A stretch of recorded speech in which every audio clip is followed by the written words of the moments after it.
It was supposed to be a busy Wednesday in Harare. Instead, most businesses in the CBD were shut.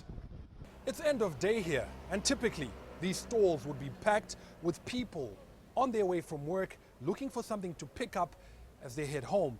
But today the vendors that operate from here didn't turn up in the morning, and they still aren't here. And as for rush hour traffic, there isn't any.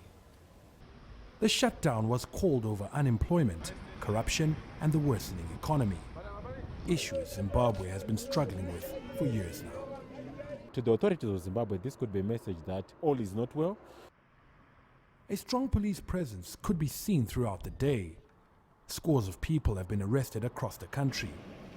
Police say these protests have been hijacked. 15 white male adults and 2 black male adults were also arrested for carrying placards written, "Enough is enough." That is in Victoria Falls. And I'm sure you can see a third force behind. Some of them are actually from Australia, but they came to demonstrate in Zimbabwe. Violent protests have been gaining momentum in Zimbabwe for days now. It's a loss of business, it's a loss of economic activity, and it can also heighten the risk perception towards Zimbabwe, where you know very well that we had even unsubstantiated claims that Zimbabwe is an unsafe destination for investment. But once this happens, it then means those who had been peddling such positions of saying Zimbabwe is a risk zone, it is coming to crystallize that way. The country's economy has been on a downturn for years, so it's feared any further unrest could make that even worse. Farai Makutuya, CCTV, Harare, Zimbabwe. And Farai Makutuya now joins us live from the Zimbabwean capital with more data on this story. Farai, for those of us who are not in Zimbabwe, we tend to be very disconnected from events there. Give us a sense of what the current crisis is like. How's public education, public healthcare? How have these things been affected by the ongoing economic crisis and now the cash shortage and the protests? Well, Rama, those two sectors that you make mention of have borne the greatest brunt of the challenges here because of the scarce resources, the limited fiscal space, and the money that is at the disposal of government. They remain underfunded, not just now, but historically. They've suffered from the challenges Zimbabwe's faced since 2000 in terms of brain drain and a flight of skills. So they remain severely underfunded, and there are challenges there in terms of service delivery, in terms of the availability of drugs, equipment, and the infrastructure to be able to operate effectively. But it's not just those sectors. It cuts across the entire spectrum of Zimbabwe's economy. If you look at the manufacturing sector, for instance, it's operating at just a third of its capacity. Companies don't have the capital to invest in new and modern equipment. They don't have money to be able to import some of the raw materials they need to produce the goods that they make. So that is the enormity or the scale of the challenges that are facing us at this point in time, Rama.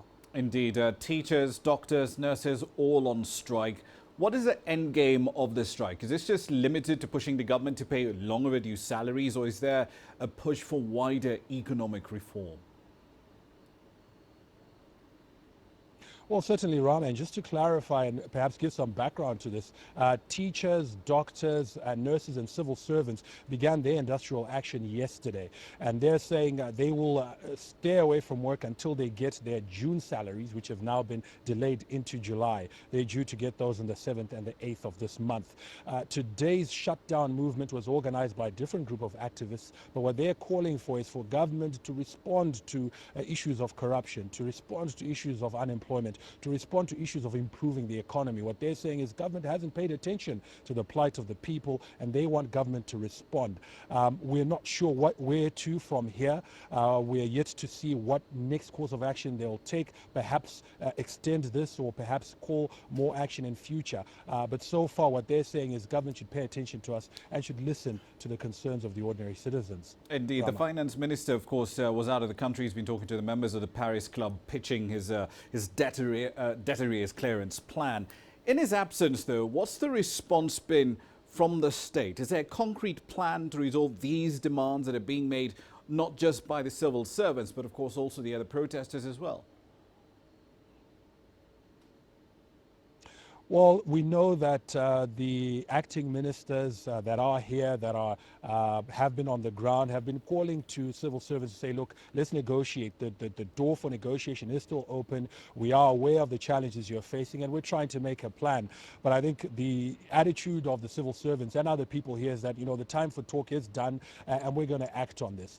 Earlier today, the most senior arm of the ruling ZANU-PF party, the Politburo, began its meeting in the afternoon. It was a scheduled meeting, and it ran into this evening. We understand it ended a very short while ago, and we're expecting some sort of response from that meeting, because the issue of these protests were on the agenda of that meeting, and so we're expecting a response there. But in terms of a plan, I think what government is basically saying is, look, we're trying the best we can. We are facing these challenges, and please try to understand where we're coming from.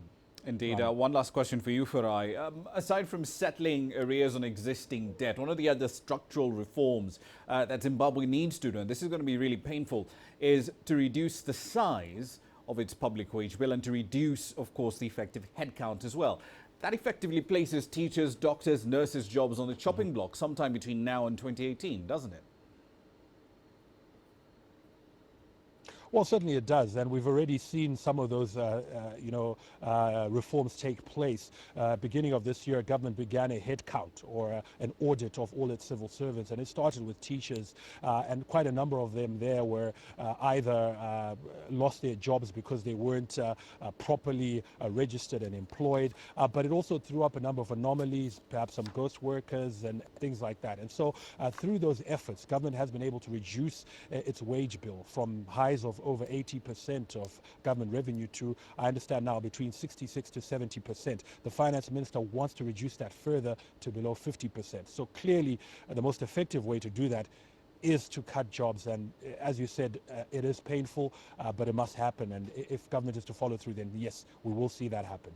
Indeed. We'll be keeping a close eye on developments in Zimbabwe. Thank you for that. That's Farai Makutu, of course, live in Harare.